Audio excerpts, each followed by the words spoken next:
తదుపరి రాశి మకర రాశి. ఈ రాశిలో ఉండే విద్యార్థులకు ఈ వారము అత్యంత అనుకూలమైన కాలము. మీరు ఏ ప్రయత్నాలు చేయాలన్నా ఈ వారం సక్సెస్ అవుతుంది. ఆ దిశగా ప్రయత్నం చేసుకోండి. క్యాంపస్ ఇంటర్వ్యూస్కి వెళ్ళాలి అని అనుకున్న వాళ్ళకి కూడా ఈ వారము అత్యంత అనుకూలమైనది. సక్సెస్ సాధించే అవకాశము, సెలెక్ట్ అయ్యే అవకాశం కనబడుతోంది. అయితే ఉద్యోగస్తులకు చూసుకున్నట్టయితే సీనియర్ ఉద్యోగస్తులకు అవకాశాలు ఎక్కువగా వస్తాయి. కొత్తగా జాబ్లో చేరిన వాళ్లకు కొన్ని ఇబ్బందులు, టార్గెట్స్, ఒత్తిడి కనబడుతోంది. ఉద్యోగం మానేద్దామా అన్న స్థితికి వెళ్ళే అవకాశాలు ఎక్కువగా గోచరిస్తున్నాయి. దానికి సంబంధించిన జాగ్రత్తలు కానీ ఎలా మేనేజ్ చేసుకోవాలి అనే మెళకువలను మీరు మీ సొంతంగా యోచన చేసుకోండి. అయితే ఆర్థిక పరంగా చూసుకున్నట్టయితే కనుక పెట్టుబడులకు ఈ రాశిలో ఉండేవారికి ఇది అత్యంత అనుకూలమైన సమయము. ధనపరంగా విశేషమైన లాభాలు రావడము, ఆకస్మిక ధనప్రాప్తి కలగడము, ధనాదాయ మార్గాలు పెరిగేందుకు అవకాశాలు కనబడుతున్నాయి. వ్యాపారస్తులకైతే లాభాలు వచ్చే అవకాశం కనబడుతోంది.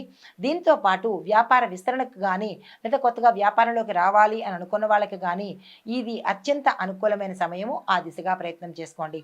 తర్వాత ఐటీ రంగంలో ఉన్నవాళ్ళు లేదా కాంట్రాక్ట్ రంగంలో ఉన్నవాళ్ళు కొత్త కొత్త ప్రాజెక్టులను యాక్సెప్ట్ చేయడంతో కానీ లేదా అంటే టెండర్స్ వేసుకోవడానికి ఇది అత్యంత అనుకూలమైన సమయము. ఆ దిశగా ప్రయత్నం చేయండి. కుటుంబ పరంగా చూసినట్లయితే కుటుంబం చాలా అన్యోన్యంగాను సామరస్యంగాను ఉండేందుకు అవకాశం ఉంది. ఆరోగ్యం చక్కగా ఉండబోతోంది. దీంతో పాటు వివాహం కోసం ప్రయత్నం చేసే వాళ్లకు ఈ వారము అత్యంత అనుకూలమైనది. గతంలో చేసి మాకు వద్దు అని వెనక్కి వెళ్ళిపోయిన వాళ్ళు కూడా ఈ వారంలో మీకు అనుకూలంగా వచ్చేందుకు అవకాశాలు కనబడుతున్నాయి. కొత్తగా ప్రయత్నం చేసే వాళ్ళకి కూడా ఈ వారము అత్యంత శుభవారము.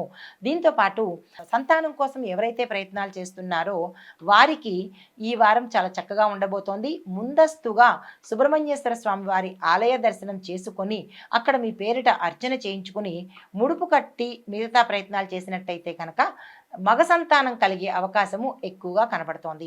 అయితే మీకు చెప్పదగిన పరిహారము ఈ రాశిలో ఉండేవారు సుబ్రహ్మణ్యేశ్వర స్వామి ఆలయంతో పాటు దత్తాత్రేయ స్వామి వారి క్షేత్రం కానీ ఆలయం కానీ దర్శించుకొని అక్కడ పసుపు రంగు వస్త్రాలను యథాశక్తి దానంగా ఇచ్చినట్టయితే గురుగ్రహ సంబంధిత ఏవైనా దోషాలు ఉంటే కనుక పోయే మార్గం కనబడుతుంది. సానుకూలమైన ఫలితాలు పొందుతారు.